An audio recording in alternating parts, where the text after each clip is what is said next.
Hey, you know all those crime and spy movies where intelligence agencies are pulling off some pretty dubious activities with mind control and stuff? Well, that's not all fiction. The Central Intelligence Agency, CIA, of the United States actually had a top-secret program like that, which ran from the early 50s to about 1973. They called it Project MKUltra. This thing was all shades of shady, with the aim of cracking mind control and chemical interrogation techniques with some drug testing thrown in for good measure. Our source was a report in '77 by the U.S. Senate Intelligence Committee, who was pretty shocked to discover the project involved a mishmash of illegal activities without the usual paperwork. There was a global chorus of, "Oh, no, they didn't," when the public got wind of this. People and experts in the know were panicking, brandishing the Constitution, and shouting about human rights. Some were sure they'd been victims of the scheme, others were worried they might be next. The outcry was enough to light up quite a few government inquiries. Moving deeper into the MKUltra madness, they were hell-bent on learning more about mind control.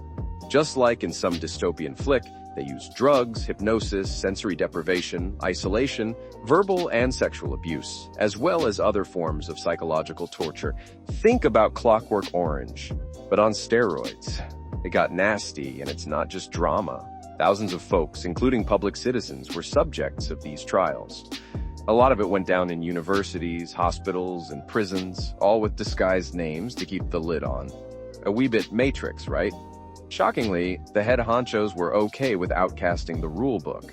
Inside trivia says that they even experimented on their own agents without consent, just to check if they were loyal enough.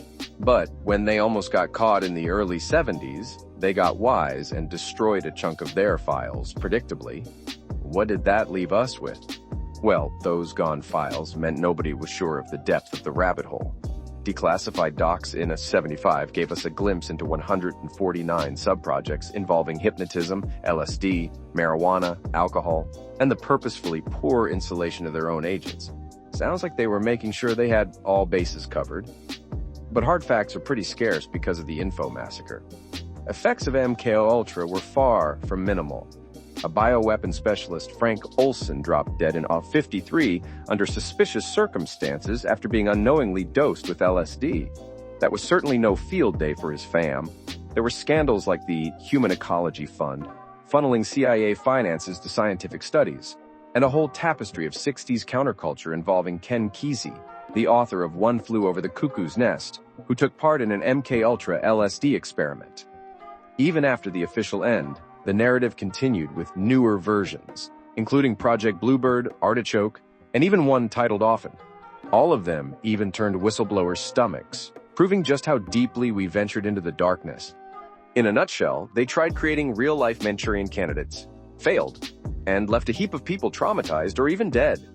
In the end, those talons of the state antics served as a stark reminder of unchecked government power and just how far people are willing to go in the name of national security.